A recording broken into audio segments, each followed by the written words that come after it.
quite a lot to pick on, but I know where you are biting to go. You just came from Kumasi.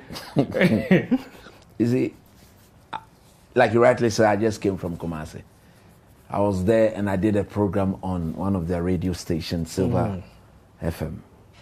And after all my analysis, tactical analysis, what Kotoko have been doing right, what they've done be doing right, vis-a-vis that of King Faisal, I did predict that King Faisal would beat Kotoko. And really? Yes, I did. I mean, those in Ashanti region, if you are watching the show, which I know they are watching, yes, and you listen to me on Silver FM, you can attest to what I'm saying. The people like in Ashanti, when you say they will beat Kotoko, what's that? What they did to me on the radio, Charlie. Hey! And I was like, look, what they did to me. But I was telling them that, look, yes, I don't support Kotoko, but I don't support King Faisal either. But if I looked at the two teams, there was something very strange about this game. Kotoko and their supporters, they were overly confident that we were going to beat King Faisal. Of course. And if you study the atmosphere in Kumasi, you dare not say King Faisal will win. They will come for you. Now, what I did tell them was very simple. I said, look, if you have your goalkeeper being the man of the match, week in, week out, then something clearly tells me that defensively you've got serious issues. And if you go back to all the goals they conceded today, the first two, even all the three, very similar goals. Right. It tells you that the King Faisal coaches, they've sat down and they've studied the way Kotoko goes about their defending. Yeah. And I also said that, you see, Kotoko, they've loaned some players. Look at this first goal. Yes. The build-up was sweet.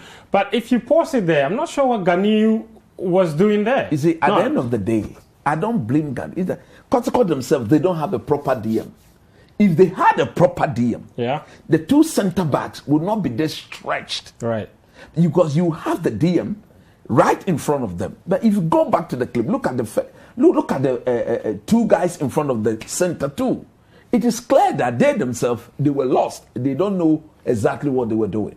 So what I also did say was that because Kotoko lacks the presence of a DM, the Taylor boy, the Mudasiru boy, they are so good in possession that they forget the fundamental principles of defending. In other words, when you watch these two guys play of late, anytime they lose the ball, they behave like Marcus Rashford. They don't go back immediately to press the ball. And they allow, and you can clearly see them, and they allow the opponent to drive straight through the middle, through the Kotoko defense, and come and be facing Ganiu and Co. That warranted the red card last week, and today we saw how King Faisal exposed the two of them. That King Faisal attack is swift. Do you know why again Kotoko think they will beat King Faisal? Because the leading goal scorer of King Faisal prior to this game, it's a Kotoko player that they've loaned out to. Usman Ibrahim. Yes, that they've loaned out to King Faisal. For the second time. Yeah, and per the clauses in the contract, Don't play against the boy cannot play against his mother club. And he didn't play. So you see, so many things contributed to Kotoko being overly confident and not respecting the quality of the opposition. All King Faisal needed to do was to present the man they presented today. Now look, young man, we will cut these guys open, go in there, be very confident in your finishing ability, and when the chances come, make sure you bury them. And he gave Razak Abaloa no chance. Did you see the second goal? Yeah. That is a Ronaldo-like sort of cut finish. back and the cut back. strike. Look at the first touch. The first touch just to cushion the ball.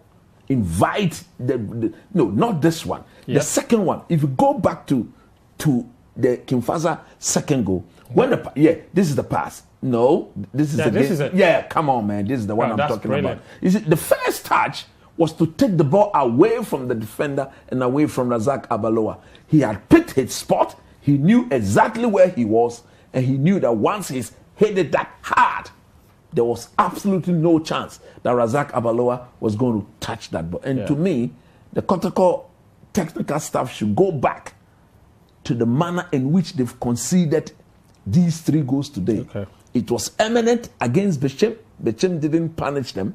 It was eminent against, is it Karela last week when they had the red card? Yeah, they didn't punish them. And it's been there, it's been coming.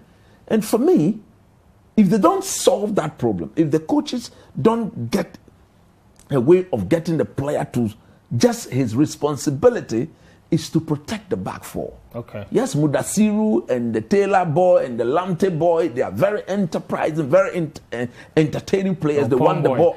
Upon lost the ball for the third goal. And upon. But fundamentally, they must be told that once you lose the ball, effort must be put in there to at least win the ball back. Because if you do so, then you give your centre backs the opportunity to actually anticipate better and step in to fix the problem. But when you lose the ball and you start doing a Rashford-like way of behaving, come on, man, your team will get punished. And for me, it is a learning curve for all of them, including the head coach himself, Prof. He needs to go back to the drawing board, sit the boys down, and correct that. Because if they don't correct that, thank you, they will concede more goals as a result. Because the number of saves that Abaloa is making, it is looking like... He made against Karela last weekend. I'm sure that if we were to get the statistics, he would have made the most saves already in the league or in the first 3. He's taking too many shots. Yeah, first 3. And that, for a Asante Kotoko goalkeeper, that cannot be allowed. All right, so defending has to be better.